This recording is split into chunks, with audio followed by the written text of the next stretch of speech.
How could there be a baby here under the blazing sun?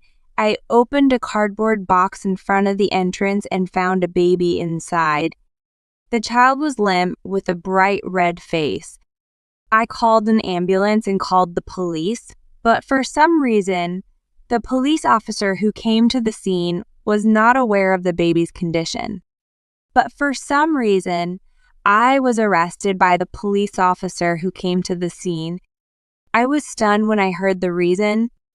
To my surprise, the baby that was brought to the hospital was hiding a terrible secret. It was far beyond my imagination. I am Flavia, a 32-year-old housewife. My husband, Ford, was a classmate of mine in high school, and although we were aware of each other, we graduated without confessing our feelings. We met again at a reunion and confirmed our feelings for each other.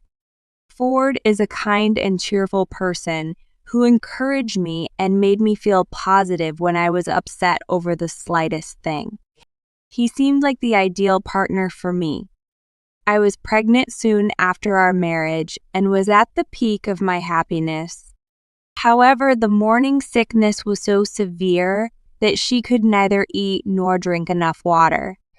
I couldn't do my housework as much as I wanted to, but Ford was also busy with his work, so he came home late and went to work on his days off. I'm sorry, I'm busy at the moment with a new project. Sorry to make you worry, it's all right. Our baby is growing up fine. I can live with it if it's for the baby's sake. I managed to make it to the last month of pregnancy while going to the hospital and receiving nutritional supplements. However, the breech condition was still not resolved, and the doctor told me it would be better to have a cesarean section. After considering all the risks, I decided to follow the doctor's advice. I felt lonely in a private room at the hospital, so I requested a double room where I met Leora. She was only 20 years old, pregnant, and due close to my due date. She was hospitalized because of anemia and swelling. She told me that she plans to get married after the birth. We are different in age, but we hit it off by talking about our favorite TV shows. We became good friends, exchanged our addresses and other information, and promised to visit each other after the birth. However, unlike me, who had relatives visiting me every day, Leora rarely had visitors. I was a little curious about this, but I could not ask her about it because I thought there might be some reason for it. Then one day, my husband, who was supposed to be busy at work, came to visit me. Flavia, how are you feeling? Oh, my dear, come in. But Ford was surprised to see Mommy on the bed next to him and froze. What's wrong? No, I thought you were in a private room, and I was surprised to see you in the same room with another.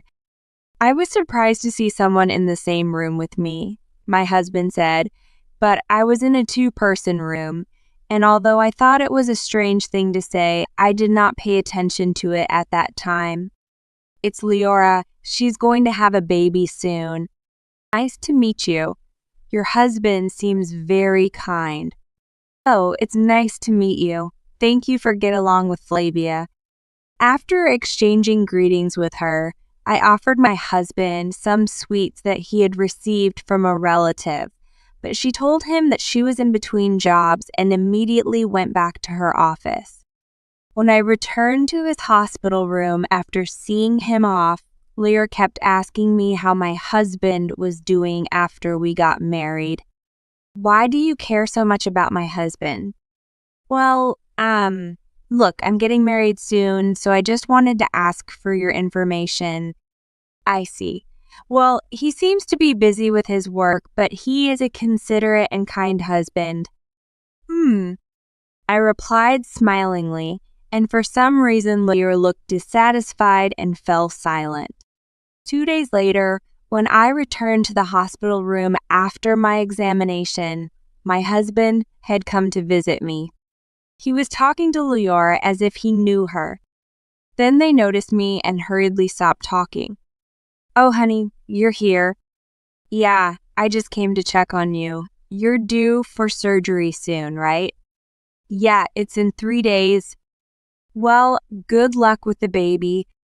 I was happy to hear my husband's thoughtful words, but I was concerned about the way Lyra was staring at me. For some reason, Lyra changed and began to act coldly toward me. Hey, you said you are 32, right? Isn't it too late to have a baby? I feel sorry for your kids if you are an old mom. I was perplexed when she suddenly said that to me, even though she must have known my age for some.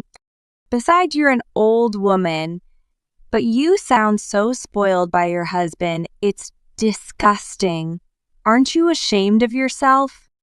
After that, Leora continued to hurl verbal abuse at me at every opportunity, and I couldn't take it.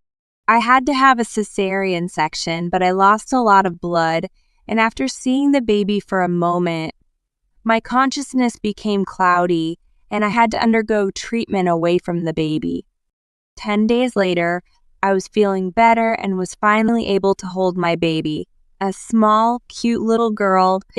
I asked the nurse about Leora, and she told me that she had given birth one day after me and had already left the hospital with the child. I ran down 10. I really wanted to remain friends. My relationship with her became somewhat awkward, but I was relieved to hear that Leora had also given birth safely. Then, 3 weeks after the birth, I was finally able to leave the hospital, as my post-operative course had not been good. I named my daughter Violet. I was filled with happiness at the thought that from now on I would be able to live with my sweet child. Violet is a beautiful child with fair skin, fine hair, and slightly brownish eyes.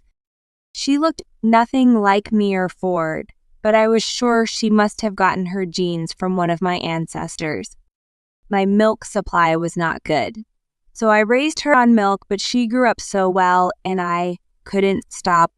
Ford was also very excited and wanted to see his daughter as soon as he finished work, so he started to return home on time. Are you done with work? Oh, the project is over and I'm on regular duty now. And I miss Violet so much at work. You're going to be a sweet daddy. But at that time, I never imagined it would come to that. A week later, the big event happened. When I opened the front door to go out for Violet's 1-month checkup, I found a cardboard box. What is this? What is this? I was suspicious, but I opened it with trepidation to see what was inside, and the next moment, I was astonished to my surprise. I found a baby inside. I don't know how long it had been there under the blazing sun in the middle of summer, but the baby was lying there with a bright red face. I immediately called an ambulance and called the police. I canceled the 1-month checkup and stayed with Violet while I attended to the baby. I could not leave the child alone, even though the baby is a stranger to me. Just to be safe, I told my husband about the situation and informed him that I would accompany Michi to the hospital. What? A baby was placed in front of our house? Yes, under the blazing sun. How old is that baby? I don't know for sure, but I don't think not that different from Violet. Poor little thing, she must have had a terrible time. What? The same size as Violet? Oh my God. Anyway, I'm coming with you. The child who was rushed to the hospital was given life-saving treatment, but I could not take my eyes off the baby lying on the bed. Big Bear, I feel like this baby looks like someone else, but I can't remember, but surely somewhere. But then suddenly a police officer came into the hospital room and told me I was under arrest. When I asked him why, the police seemed to think that the child who'd been brought in was my child. The child was emaciated and had bruises all over her body, so they said they were arresting me. I have only one daughter. I explained the situation while showing them Violet, who I was carrying on my chest, but they did not quite believe me when they said, "The two babies look alike, so they must be twins." Just then, my husband rushed in looking panicked and explained the situation to the police on my behalf. I didn't hear what he was talking about, but the other party nodded and seemed convinced. The police officer then said, "Ma'am, I apologize for earlier. It was a tough time for you." His demeanor changed and he became kinder and gentler, which I found strange. Half an hour later, when the doctor gave permission for the baby to leave the hospital, the police asked us to take the child home as well. I looked at my husband, not understanding what he meant, and he readily agreed, saying, "Okay, what do you mean?" "Flavia, I'm sorry. I'll explain when I get home." My husband's eyes were swimming. He did not look at me and sweat was pouring out of his forehead. There was no doubt that he had something to be guilty about. I couldn't believe my ears when I got home and heard my husband's story. To my surprise, Leora, who was my roommate at the hospital, was my husband's unfaithful partner. She was young and had been doing a sugar dating.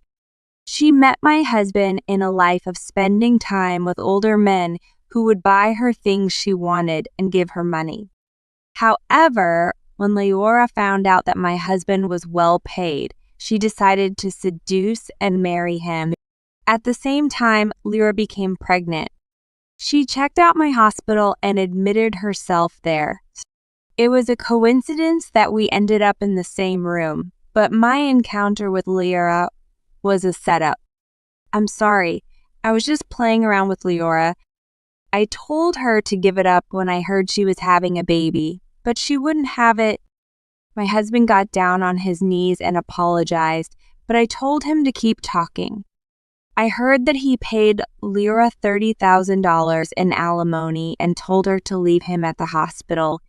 Now I know the reason for Leora's sudden change.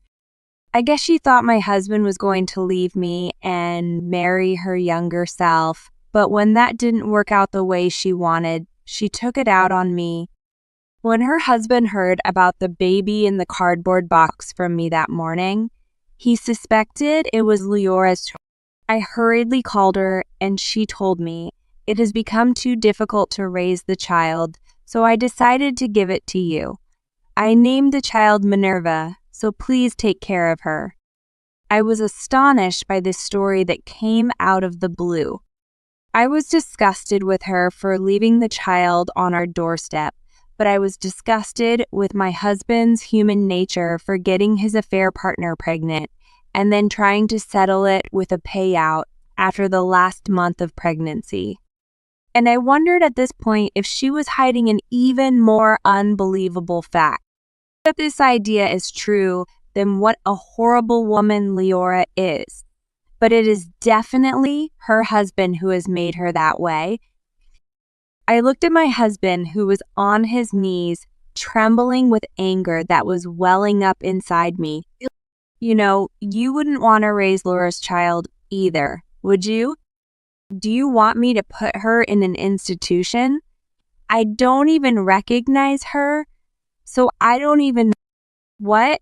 Didn't you tell the truth to the police?" "That won't matter." I regretted so much that I had married such a shallow and stupid man, but there was no taking back what I had done. I had to think about what I was going to do. However, at this time, I had already made up my mind after comparing Violet and Minerva in my heart. I decided to talk to Leora to get closure and called her. I knew her phone number because we had exchanged information when we became friends in the hospital room. "Leora, I'm leaving my husband. Then can I marry him? You and Ford will have to talk about it and decide. I'm coming over there right now." I asked my parents, who lived nearby, to come over immediately and watch the two babies. My parents wondered why there was another baby with Violet, but when they saw the look of impatience on my face, they cooperated without asking any questions. After about 30 minutes, Lyra arrived and my husband, her, and I had a face-to-face talk. My husband's face was tense and his face was tense, while Laura's face was full of smiles, and I must have looked like an ogre. So, why did you decide to replace the baby, Lyra? My husband looked shocked at my words, his eyes wide open like saucers and his mouth moving like a goldfish. Flavia, what are you talking about? Lyra grinned at my husband, who was intensely confused by the fact that he had just been informed of this for the first time. How did you know? Yes, Violet was not my child, but Leora's child. The Minerva in the cardboard box was the child I had given birth to. I had no idea what was going on, and I loved Violet as my own child, but to be honest, I also felt a sense of discomfort. After the birth, in a moment of stupor, I saw the child I had given birth to, but she had dark hair. Violet, however, had fine hair with a slight brownish tinge. I thought it was my illusion, but I could not shake off the nostalgia I felt when I first saw Minerva. I was very much like Minerva with her thick, dark hair, slightly dark skin, and big, tail-like eyes. Nothing's I would wear, and this is the child I gave birth to. I have no doubt. When I held my Minerva, I was sure of it. But I could not understand why Lyra had switched the child. It's Cass. I can't help what I've been exposed to. Lyra's story was selfish and appalling. Laura had planned to marry Ford, but at the hospital, he told her to leave him and gave her $30,000 as a parting gift. Compared to her unhappy self, she felt jealous of me, who was loved by her husband and relatives and gave birth to a blessed child. She also said that she could not stand the unfairness of comparing my child, who would be born without any inconvenience, with her own child, who would have no father and would have a difficult life ahead of him. She was using the cut-off money she received. She recruited the nurse into her ranks and replaced the baby. She thought she had succeeded because I had been in a coma since the birth. However, not only did Lyra not find other people's children cute, but my daughter, Minerva, cried so much at night that she was sick of raising her, so she returned her in a cardboard box. I was stunned by this story. I was speechless with amazement that someone could do such a reprehensible thing, to treat our precious children as if they were objects. At that moment, Ford, who had been listening to our conversation with his eyes black and white, finally opened his mouth. I had no idea Leora is such a horrible woman. Flavia, please, you're the only one I love. Don't tell me you're leaving me. My husband seemed to care more about himself than the fact that their child had been replaced. He got down on his knees to ask me not to leave him because he had no intention of marrying Leora. Seeing this, Leora's eyes bled and she turned the tables on him. What? That's not what I'm talking about. Ford is going to marry me, right? I never once said I was going to marry you. I told you I didn't want a baby with you, but you gave birth to it on your own. Enough. You both awful. It's truly appalling that you have no regard for the children who have suffered so terribly. So, yes, let's give Violet to Lyra and raise our Minerva together. He is the worst kind of man in every way, and he doesn't even realize that he is the husband who is the source of all this. Then Laura grabbed Ford. I'll never let you go. I hate this woman. As I watched the two of them grabbing each other and cursing at each other in an ugly way, I felt my feelings completely cooled down. Okay, I can't stand your farce. It's almost time for milk, and you can continue this at the police station. At the mention of the police, the two of them, pale as a sheet, began to beg for forgiveness. Police? I'm sorry. I'll apologize. Please don't do it. Flavia, let's talk about it. I keep apologizing, don't I? I'll never cheat on you again. It's too late. I never want to see your face again or go and reflect on how you have caused the children's suffering. Then the police arrived. First, of parents who were listening to the conversation in the next room had reported the incident. Leora was arrested and my husband was taken away for questioning. I was left with my 2 children and returned to my parents' home. Leora and the nurse who helped her were later caught and convicted by the police and sent to prison. I consulted a lawyer and demanded $20,000 in alimony and $50,000 in child support from Leora. I divorced my husband and decided to raise both Violet and Minerva as my children. I demanded $30,000 in alimony and $200,000 in child support for the 2 children from my husband. My husband was afraid of being sued by me, so he used all of his savings to pay the bills and borrowed from a shady consumer finance company to cover the shortfall. As a result, I heard that he is living a shabby life in a shabby apartment with huge debt. The process of making both children my children was complicated, but it went without a hitch, and now they are both growing up together. Both Violet and Minerva are my precious children. My parents understand my feelings and love them both equally. So I started looking for a job with the intention of working when they turn 1. It may be hard work, but I will do my best for the sake of my lovely children.